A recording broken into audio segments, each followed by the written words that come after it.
दा क'क्राझारनिफ्राय मानसि फैगासिनो नों इमान इमसनेल जानानै देखायनो नाङा जागोन दे बेफोरबायदि जाहरबाय ओमफ्राय आं माने बियो गाव सोनानै हरगोन बायदि रायलायग्रोबाय आरो ना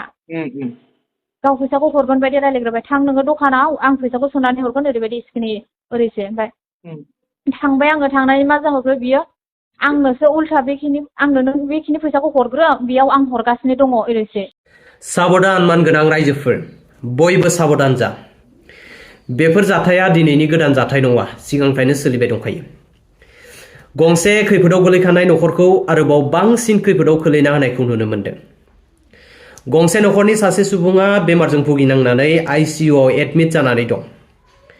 बिथांखौ नायनो थाखाय रायजो राजाफोरनिफ्राय माबा मोनसे मदद मोनगोन आसाजों साननानै खौराङाव फोसावदोंमोन नाथाय बे खोमसिनि खाबुखौ लानानै सासे दुथाङा ब्लेकमेल खालामदों नोंथांमोनाबो नैबे 9954345924 आरोबाव खनसे बुंबावदों 9954345924 नाम्बारनिफ्राय साबधान जा बयबो बिथांमोना कलनि गेजेरजों माबायदियै फैसा बिख्ल'नानै जादों नोंथांमोना नैबे अडिअ कल रेकर्डनि गेजेरजोंनो पुरा क्लियारै मोनथिनो हागोन आरो ना नोंथांमोना खोनासंलां माने इसोरो माबानिफ्राय क'क्राझारनिफ्राय मानसि फैगासिनो दं जाहरबाय नों चिरांनि ना आमुगनि बिब' मा जायो इफोरबायदि सोंहरबाय ओमफ्राय आङो बिनि बिब' जायो इदि होनबाय ओमफ्राय आङो प्राइभेटआव जब मावो गुवाहाटियावनो जाहरबाय ओमफ्राय माने क'क्राझारनिफ्राय फन हरदोंमोन इदि होनहरबाय ओमफ्राय क'क्राझारनिफ्राय फन हरदोंबाथ' जों फैसा हैनो थांगासिनो मानसि क'क्राझारनिफ्राय फैगासिनो दङ बेफोरबायदि होनहरबाय आरो बियो ओमफ्राय दाना फैसाखौ दाना गावहा सोनानै हरगोन बायदि आंखौ कम्पिउटार दखानाव थांनो होबाय ओमफ्राय अनलाइन दखानाव थांबाय आङो थांनानै दाना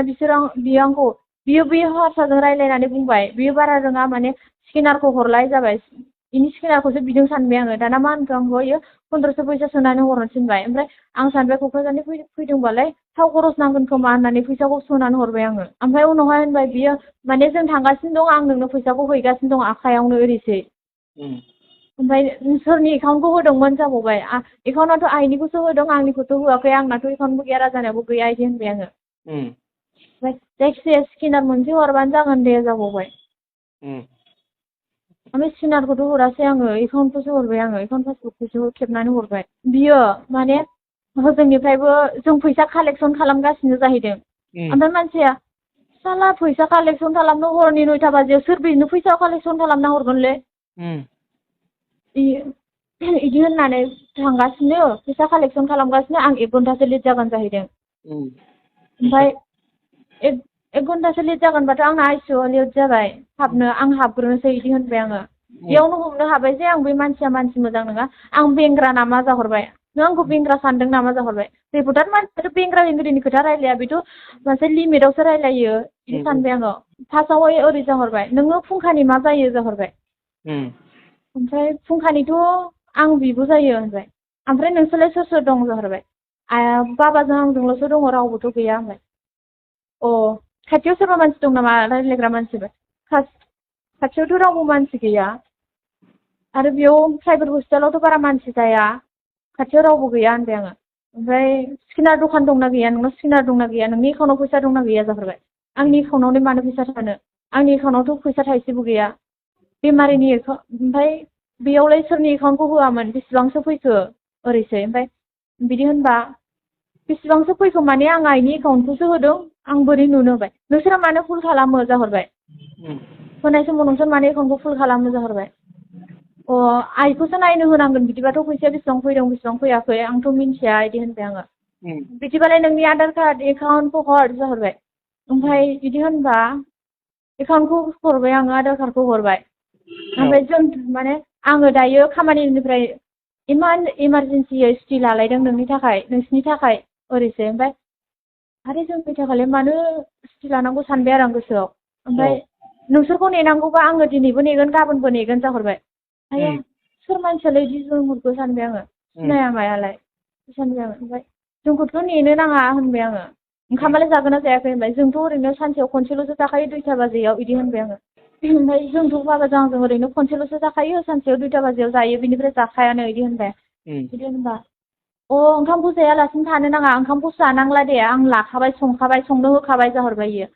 ओंखामखौथ' लाबोनो नाङा जों ओंखामखौ खनसेल' जाखायो बायनानैनो जाखायो जोङो खनसे इदि होननानै सानसेयाव इदि होनबाय आङो नाङा दे नाङा ओंखामखौ